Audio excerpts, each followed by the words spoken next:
the controversy which happened a year and a half or 2 years ago, when the Ashoka University professor Savyasachi, he published pretty arcane academic paper full of econometrics, very difficult for most people to understand, right? But with the hypothesis that why is it that when you look at marginal seats, right, seats won, with a fairly, small majority, why is it that the BJP tends to win a greater number of them than the parties it's against, right? So he noted that this was a kind of statistical anomaly that needed some kind of a political, social explanation.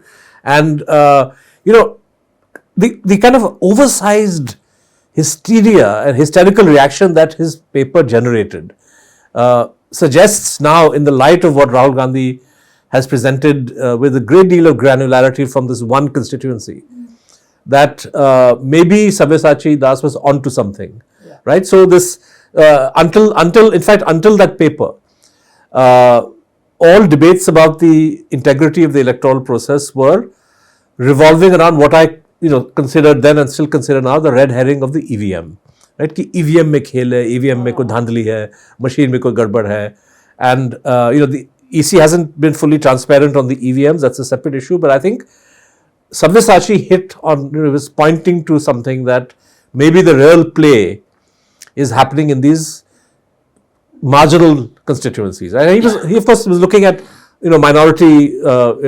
He had other elements in his analysis, but the idea that you can swing seats in your favor based on addition, and I think yesterday Rahul spoke about voter addition, but then he said we also have the phenomenon of deletions, suppression, voter suppression, all of which comes into play.